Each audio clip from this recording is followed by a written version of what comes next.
Manchester United have just beaten West Ham 3-1 to go through to the next round of the FA Cup. Straight away, I want you guys to know that that's a bit of a false scoreline. United didn't really deserve to win that game, much less win it 3-1, because West Ham should have been 2-0 up in the first half. The amount of chances that Mikel Antonio wasted in the first half is actually laughable. But this is where Ten Hag's greatness comes in terms of man management. He made 6 changes to the starting lineup from the final against Newcastle, and 4 of them had good games today. He's keeping every single player hungry to get minutes and prove their worth to the team every time they get a chance. Absolutely world-class manager we have here. We have 2 great performances to discuss today and 2 under the radar performances, so make sure you stay till the end of the video to catch everything. And as always, please drop a like on the video and subscribe to the channel to never miss out on content just like this.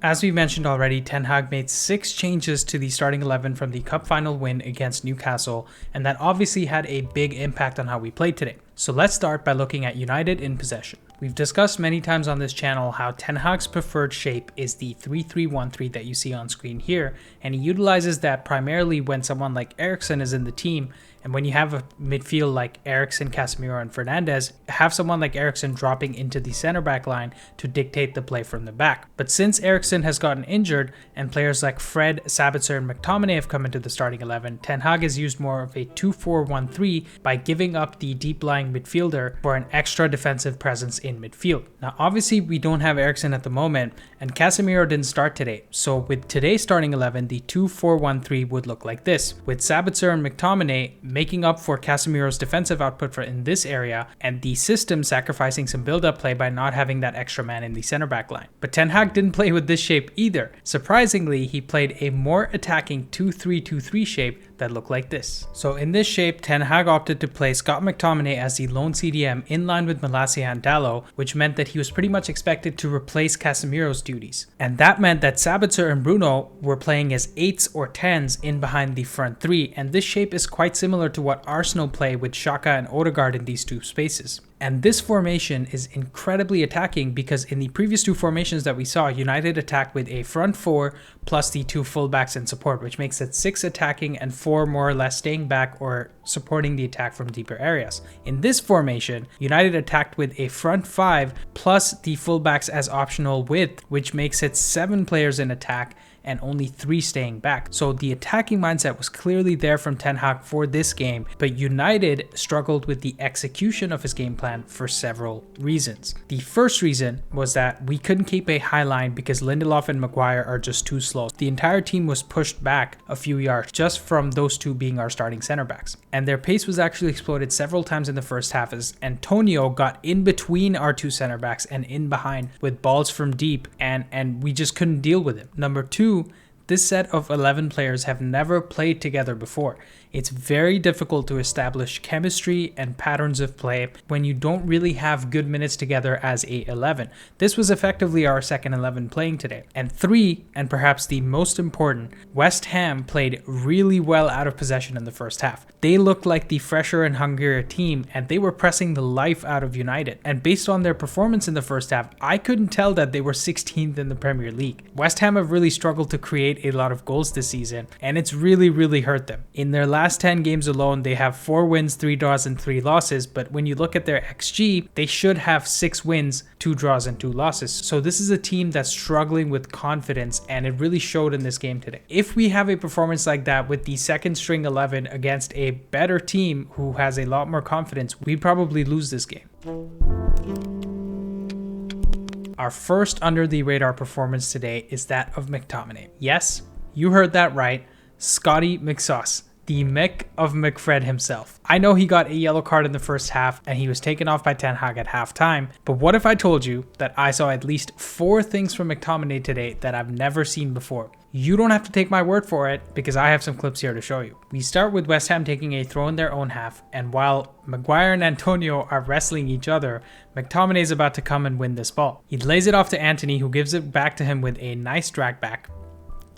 pay close attention to what's about to happen next because I've never seen Scott McTominay do this. He turns and skips past Declan Rice like he wasn't there and fires a ball into Weghorst, who lays it off for Sabitzer, who gets off a great shot. Now, I know it's been a while since we've all seen McTominay start regularly for United, but I still have him and Fred etched in my memories from when Ollie was still manager of Manchester United. And Scott McTominay has never done anything like that before.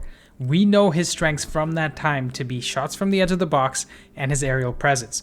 He's not one to dribble past players at the edge of the box to create chances, and he did that today, and I was like, wow, who is this guy? Here we have Garnacho and Johnson battling for an aerial duel, which Garnacho loses to no one's surprise. As we play along, Sabitzer picks up the ball and lays it off to McTominay. And again, pay close attention to the next little bit because we've not seen much, if any of this, from McTominay before. McTominay rolls past Paqueta like he doesn't exist and drives 20 yards up the pitch to lay it off to Garnacho in a really, really nice area. And because McTominay picks it up when West Ham are in an attacking mode, at least 4 West Ham players are in front of the ball, which leaves Garnacho some space and time one-on-one with Johnson, who cannot be too tight to him because there's very little cover in behind him in case Garnacho gets past him. As Garnacho drives in field, McTominay makes a great run into the box, which opens up more space at the edge of the box for Garnacho. So he forces Declan Rice to go into the box with him, and that's more than enough space for this great Argentinian winger to get off a shot onto goal, which Areola saves,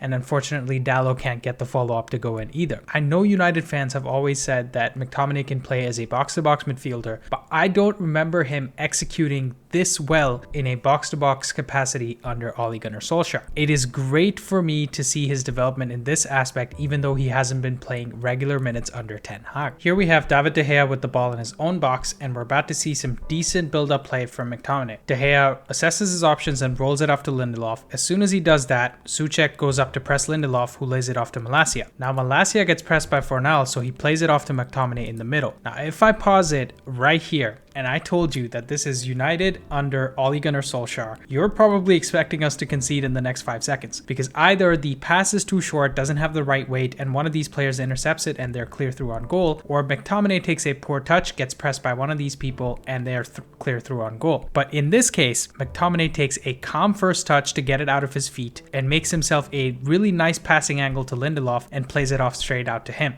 And as soon as he does that, Lindelof is now clear through to get onto West Ham, past their front 4 who are pressing the life out of United, and we have a chance to create something in the other end. I don't care who you are, but you've never seen McTominay screen for the ball like that in front of the back 4. He's usually the one that's hiding from the ball, leaving someone like Fred to go get the ball, who is a even bigger disaster, if you can believe it. But he really stepped up in that scenario and did what was necessary under some real pressure. And I feel like this is a real Ten Hag influence because A, he's got better training sessions and he's expecting more from someone like McTominay, and B, the team is doing so damn well that McTominay is dying to get back into the team and dying to get better to do so. Here we have Declan Rice about to play it back to Ogbonna, who plays it back to Gerd. And as we play it, we see United opting for a man-to-man press and putting pressure on Aguerd in this area. And while Aguerd is assessing his options, he sees Benrahma wide open through the channel in between Bruno and Antony. So he decides to play the ball in this area towards Benrahma here. But McTominay reads this pass perfectly and intercepts by sliding in, and United are straight onto the counterattack. And look, I'm not saying that Ten Hag has taught McTominay how to slide across the pitch, but that anticipation, that desire to win the ball is something we haven't really seen a whole bunch from McTominay in the past. We associate an interception like that from someone like Casemiro, from someone like Varane, from someone like Martinez, but not McTominay. And there you have it. We've just seen 4 different clips that show 4 different things that we haven't really seen from McTominay before, and full credit for that has to go to Erik Ten Hag because look at the environment he has created for these players. Most of the United squad won their first senior trophy on Sunday, and they all want to be involved on the pitch. They all want to give everything to play for this club, and they all know that they have to improve or they'll be out. There's no politics,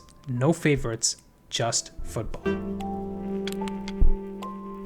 For our second under the radar performance, we have to talk about Tyrell Malacia. He's been in and out of the team since we signed him, so he doesn't really get the spotlight under Erik Ten Hag. And it's because the things he's good at don't really jump off the screen to you. He doesn't score great goals or provide world-class Travella assists like someone like Joao Cancelo. He reads the game well to be in good defensive positions. He uses his body well to win ground and aerial duels, and he's really good at winning tactical fouls. Next time you watch Malacia play, please pay attention to how many times he stops opposition attacks in crucial moments without actually getting a yellow card. In today's game, he attempted 7 tackles and won all 7. He had 5 interceptions, with 4 clearances and 9 ball recoveries, and just for good measure, he also won 8 out of 9 of his ground duels. A performance like that from someone like Casemiro, and we're raving about how he's world-class defensively, there's nobody better than him, but Malacia from left back did all those things today. But to me, he was equally frustrating going forward. A lot of times he got on the ball in attacking areas and took too long to pass it, or tried to dribble past his man and failed miserably. The attack broke down when he was involved far too often, and that's just not good enough for me. He needs to develop that early cross into the box like someone like Luke Shaw does from this area, and I need to see him overlapping the winger, get to the byline and put in a nice cross or cutback into the box so that someone can score off of it. There just isn't enough of that attacking stuff for me, so despite his great performances today, he's not my man of the match. That is Alejandro Garnacho. Now, if you watched the whole game like I did, you would have been really frustrated with Garnacho. He was consistently getting on the ball in good areas and not doing enough with it. You often saw him pass instead of shoot and shoot instead of pass. And it honestly reminded me a bit of Rashford in his early days, where we were all equally frustrated with him as well. Now, you can use your eye test in combination with some selected stats to easily view his performance in a negative light. 83% pass accuracy, but he didn't create a single chance and also had 0 crosses into the box. 69 touches, but he was dispossessed 3 times. If we stop here, we're not really impressed with that performance. But the 2 most relevant stats to focus on are 6 successful dribbles out of 11 attempted and 1 game-winning goal. This kid just does not stop trying, and failure doesn't seem to faze him at all. I'm telling you guys now, Ben Johnson, the West Ham right back, is happy that that game is over because he doesn't want to see Garnacho again for a very long time. Let's quickly analyze his goal from today. We start with Bruno about to play a cross into the box. As we play it along, he plays that cross. Aguerd deflects it and it falls straight to Weghorst. And of course, he's in great space here. You would expect him to put it into the corner, but Weghorst puts it straight into Aguerd, and the ball ricochets off to Garnacho's feet, who takes an amazing first touch to get it out of his feet. And we see the West Ham players about to close in the space in front of him. And Ben Johnson is doing his best to close this space here too, but Garnacho already knows what he wants to do. He uses Ben Johnson as the cover to put the ball into the far corner, and we'll see him do it in a second here. Boom. Amazing goal. No chance for Areola to save it because Ben Johnson's in the way. What a great finish from a great young talent. It seems like this guy can only score screamers at the moment because his last goal against Leeds was crazy one too. I'm so confident in Ten Hag's ability to get the best out of this guy because I trust my manager. Sky is the limit truly for someone like Garnacho. Let me know in the comments who your man of the match was. If you enjoyed the video, please leave a like and subscribe to the channel as we're on the road to 10K subscribers and I know you guys can get me there. Thank you guys for watching and I'll see you next time.